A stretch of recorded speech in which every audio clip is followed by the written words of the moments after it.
Hola, soy Mayra Ortiz, estudiante de arquitectura en el Tecnológico de Monterrey, Campus Monterrey.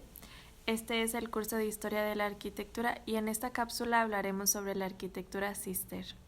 La arquitectura producida por la orden religiosa Cister representa el antecedente más importante de la arquitectura gótica del siglo XII. Las primeras oposiciones a la concepción artística del románico surgieron dentro de la Iglesia con una nueva reforma a la Orden de San Benito, realizada por los monjes del monasterio Cister, por iniciativa de San Bernardo, quien, junto con un grupo de monjes, se acogieron en el año 1112 a nuevas reglas y a una vida de soledad y austeridad, en contraposición al enriquecimiento y al abuso del poder en que había caído la Orden de Cluny.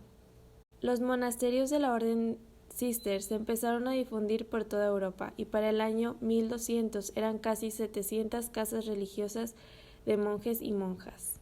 En el documento de la Constitución de la Orden de Cister, redactada en 1119, se especifican las características que debían tener las iglesias de la orden.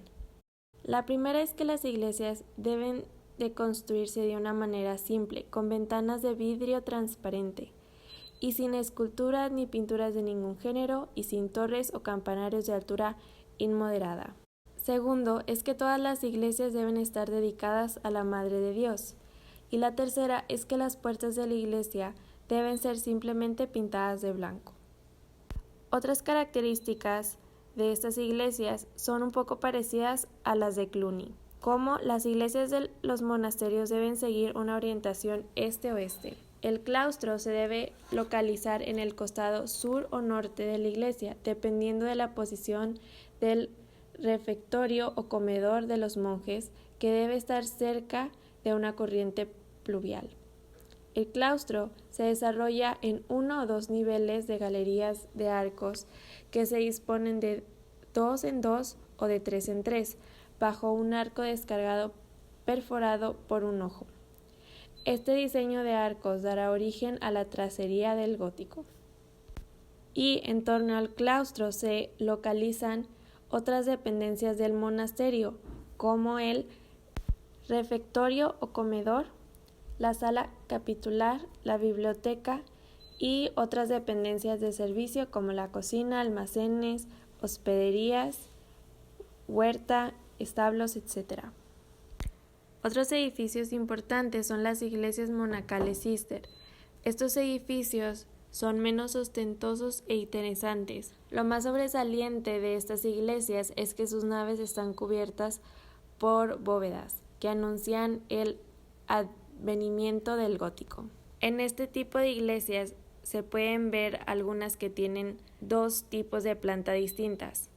La primera es la iglesia de planta basilical, con 3 naves y un transepto.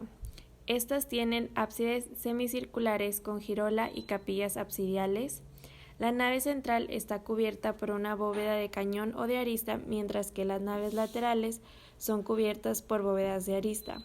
Las capillas absidiales están cubiertas por bóvedas de aristas que tienen subdivisiones en los tramos, por medio de nervaduras que luego aparecen también en las iglesias góticas. Algunos ejemplos de estas iglesias es la iglesia del monasterio de Poblet en España y la iglesia del monasterio de Claraval en Francia. El segundo tipo de planta es la de cruz latina con ábsides rectangulares. Las naves están cubiertas por bóvedas de cañón y de arista, y los arcos torales que refuerzan la bóveda de la nave central se apoyan en pilares con columnas adosadas. Algunos ejemplos de este tipo de iglesia es la iglesia del monasterio de Fontenay en Francia y la iglesia del monasterio de Fossanova en Italia.